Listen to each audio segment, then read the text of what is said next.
First Bite. I am with special guest, formerly vegan Matt. He was just vegan Matt in the early days of my channel. Now he's formerly vegan Matt because he realized that dead animals cooked to order are actually pretty delicious. Today, we are reviewing a place called Yeti's at the Cove. 2020 McCormick Lakes Way, number 1, Seffner, Florida, 33584. Now, just for context, I don't know what the number 1 means in that address because this is like at a pavilion. This is on a lake. So I don't know if it's pavilion number 1, if it's slip number 1, if it's dock number 1, whatever. 2 pizzas. We got the regular cheese and we got the margherita. We got to see what's what here, okay? Let's take a look. So right off the bat, it's a little floppy, but it's the curse of the delivery app. This has been in the box. I get the feeling, just holding this, that it would be a little crispier if this came right out of the oven and it wasn't in the box. But look at the cheese on there. I don't usually go with just regular basic cheese, but I mean, got to give it a go. Yeah, I got a score already. I got a score. You know what? This doesn't look like it. I know this doesn't look like it.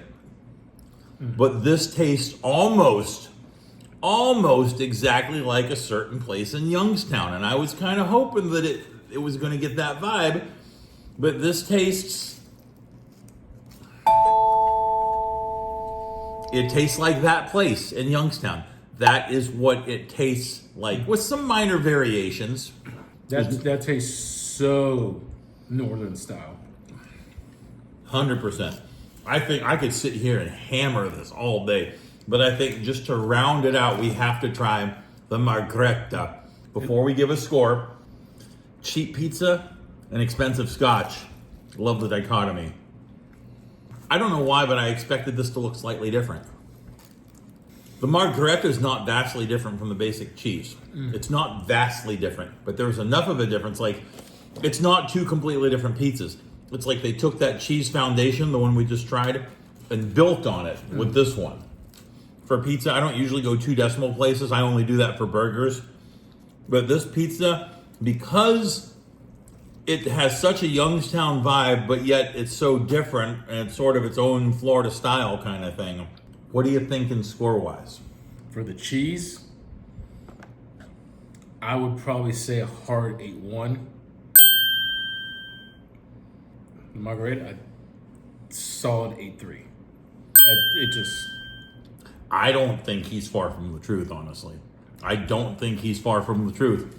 That pizza place that I mentioned earlier, without actually mentioning it in my video, because truth be told, I can't think of the name of it off the top of my head. I'm going to add in the name in post-production. That was an 8-1 when I reviewed it back in Youngstown.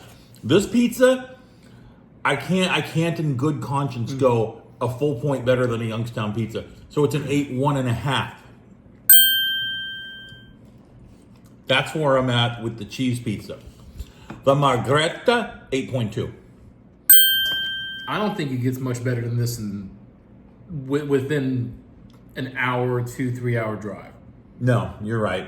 I'd say 2 things. I would say Santoro's in Tampa is in the discussion, is in the general realm of discussion for this.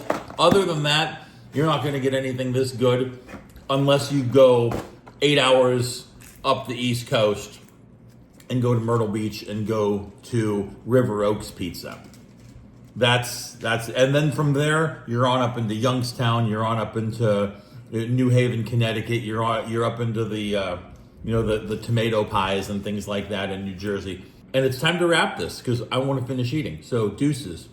Dan and formerly vegan Matt are out. And that has been another episode of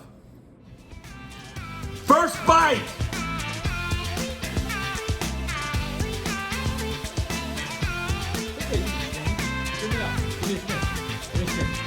You didn't do the deuces either. So you're gonna have to need deuce.